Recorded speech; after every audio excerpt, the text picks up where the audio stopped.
Assalamualaikum warahmatullahi wabarakatuh. Sahabat beriman yang dirahmati Allah Subhanahu wa Ta'ala, kisah berikut dinukil dari karya Syekh Muhammad bin Ahmad bin Iyas yang diterjemahkan oleh Abdul Halim berjudul Kisah Penciptaan dan Tokoh-tokoh Sepanjang Zaman. Setelah matahari terbit menunjukkan siang, Adam melihat matahari berputar di atas ufuk. Ia merasa kagum atasnya, dan ketika matahari mulai meninggi, sinarnya membakar Adam karena dia telanjang dan tidak berpenutup kepala. Jibril menghampirinya dan Adam mengadukan hal itu kepadanya. Maka Jibril mengusap-usap kepala Adam dengan tangannya dan tingginya berkurang kira-kira 35 siku. Qatadah mengatakan, apabila Adam merasakan haus, dia minum dari air yang ada di awan. Diriwayatkan bahwa ketika rambut Adam alaihissalam mulai tumbuh di kepalanya dan kuku-kukunya mulai memanjang, Jibril datang kepadanya seraya memotong rambut dan kukunya. Kemudian rambut dan kukunya dikubur di dalam tanah. Dari timbunan tersebut, Allah menumbuhkan kurma. Oleh karena itu, dikatakan, muliakanlah paman-pamanmu kurma. Ibnu Abbas mengatakan, Adam tinggal di bumi selama 300 tahun dalam keadaan belum pernah mengangkat kepalanya ke langit karena malu kepada Allah. Dia terus-menerus menangis selama 200 tahun. Dari air matanya tumbuh menjadi rumbutan dan menjadi minuman burung-burung dan binatang-binatang liar. Kemudian Nabi Adam alaihissalam mengadu kepada Jibril tentang persoalan telanjang dan panasnya matahari. Lalu Jibril pergi menemui Hawa dengan membawa kibas dari surga. Dia potong bulunya, kemudian dia serahkan bulu tersebut kepada Hawa. Dia ajarkan Hawa bagaimana cara memintal wol. Setelah melihatnya, Hawa bisa memintalnya. Lalu Jibril mengajarkan kepada Hawa bagaimana cara menenunnya. Ditenunnya wol itu menjadi sebuah mantel, dan hasil mantelnya dibawa oleh Jibril pergi kepada Adam dan dipakaikan kepadanya untuk menutup badannya. Jibril tidak mengatakan bahwa mantel tersebut buatan Hawa. Dan berikutnya, Adam mengadu karena lapar sebab dia telah tinggal selama 40 tahun belum pernah makan dan minum. Jibril pergi dan datang lagi dengan membawa 2 kerbau dari surga. Jibril mengajarkan kepadanya bagaimana cara mengolah tanah. Setelah diajari, mulailah Adam membajak. Kemudian Jibril membawakan segenggam benih gandum dan mengajarkan bagaimana cara menanamnya.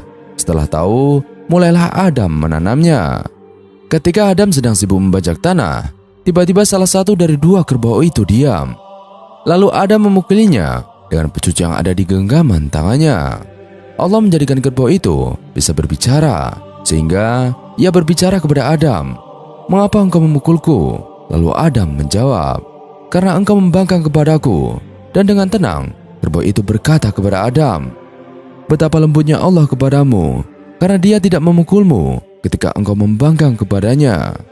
Akibat omongan kerbau ini, Adam menangis seraya berkata, "Wahai Tuanku, semua benda mengejekku, hingga binatang-binatang sekalipun." Atas kejadian ini, Allah menyuruh Jibril untuk mengusap lisan binatang agar tidak bisa berbicara. Dahulunya, sebelum Adam diturunkan ke bumi, binatang-binatang dapat berbicara. Lalu setelah Adam menanam, seketika itu juga gandum itu tumbuh, bertangkai, dan pada hari itu juga berbuah. Kemudian Adam diajari bagaimana cara memanen. Setelah tahu, dia mulai memanen, menebah, dan menampi di udara. Adam berkata kepada Jibril, "Apakah aku sudah bisa makan?" Lalu Jibril menjawab, "Sabar." Kemudian Jibril mengambil 2 buah batu dari gunung. Kemudian dipakainya batu itu untuk menggiling sampai gandum itu menjadi tepung. Adam berkata kepada Jibril, "Apakah aku sudah bisa makan?" Jibril menjawab, "Sabar." Lalu Jibril pergi dan membawakan sepercik api dari neraka jahanam setelah meredamnya di dalam air sebanyak 7 kali. Sebab kalau tidak, tentu percikan api itu membakar bumi dan makhluk yang ada di sana. Kemudian Jibril mengajarkan kepada Adam cara membuat roti. Setelah tahu, mulailah Adam membuat roti. Lalu Adam berkata kepada Jibril, "Apakah aku sudah bisa makan?" Jibril menjawab, "Sabar hingga matahari terbenam, sempurnakanlah puasamu." Dengan demikian, Adam adalah orang pertama yang berpuasa di muka bumi ini.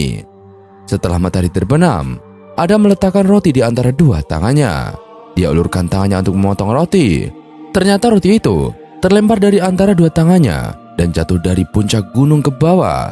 dan Adam mengikutinya. Kemudian dia mengambilnya. Maka Jibril berkata kepadanya, "Seandainya engkau bersabar, tentu roti akan datang kepadamu tanpa engkau menghampirinya." Diriwayatkan bahwa setelah Adam memakan beberapa potong dari roti tersebut, dia menyimpan potongan roti untuk malam berikutnya. Jibril berkata kepadanya, "Seandainya engkau tidak melakukan hal itu, tentu tidak akan ada anak cucumu yang menyimpan sesuatu untuk waktu yang akan datang. Karena Adam melakukannya, maka hal itu menjadi kebiasaan anak cucu Adam." Menurut sebuah riwayat, setelah Adam memakan roti tersebut, dia merasa haus dan kemudian diberi minum air. Kemudian dalam badannya, dia merasakan sesuatu yang aneh yang belum pernah terjadi sebelumnya. Setelah Jibril datang kepadanya, dia mengadukan hal itu. Kemudian Jibril membuat sobekan dari dubur dan kubulnya. Seketika itu juga Adam buang air besar dan air kecil.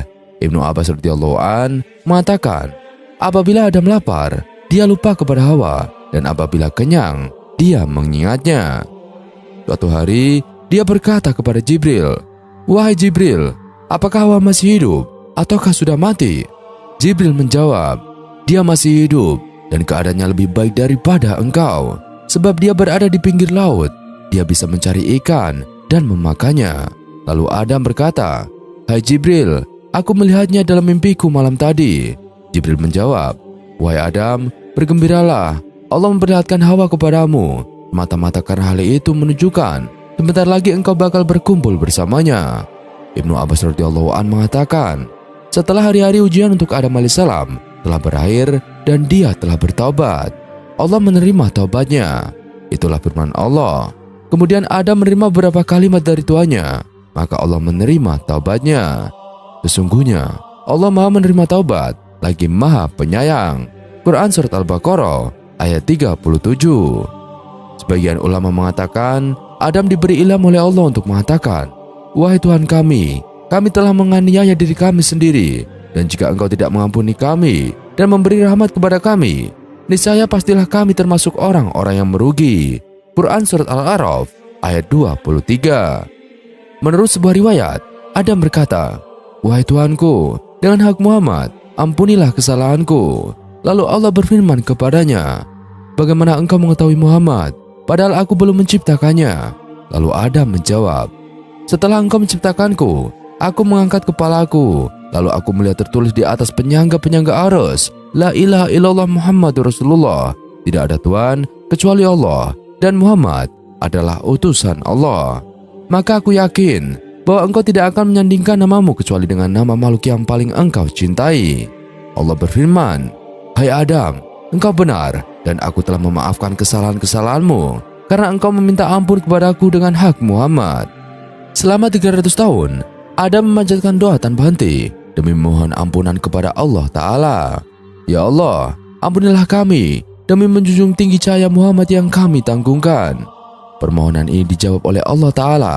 "Hai Adam, siapakah yang mengajarimu tentang nilai cahaya yang kau tanggungkan itu?" Lalu Adam alaihissalam menjawab, "Ya Allah, setelah engkau memberiku ruh dan mengajariku tentang seluruh nama dan panggilan, ke arah manapun aku menyaksikan bahwa nama dan panggilan lucu tersebut ada di samping asma dari dirimu yang maha suci, sehingga aku sadar bahwa dialah alasan penciptaan dunia ini, dan dialah pemberi syafaat mutlak. Dengan demikian aku tahu bahwa cahaya yang kubawa serta adalah cahaya Muhammad yang mulia dan engkau cintai. Karena dia adalah rahmat bagi semesta alam, maka Muhammad adalah rahmat untukku juga. Itulah mengapa aku mohon kiranya engkau berkenan mengampuni kami dan menjunjung tinggi cahaya itu." Sebagai penegasan, kemudian Adam alaihissalam mendengar Allah Subhanahu wa taala berfirman kepadanya, "Walaupun dosa seorang itu sebanyak butir-butir pasir di seluruh bumi ini, walaupun sebesar gelombang di samudera dan sebanyak atom di alam semesta ini, aku akan mengampuninya, meskipun dia adalah orang paling rendah di antara hamba-hambaku dan bukan nabi sebagaimana engkau. Asal saja dia memohon ampunanku demi menjunjung tinggi Muhammadku dan memohon syafaat dari dia yang aku cintai, aku akan mengangkat hamba yang paling rendah sekalipun."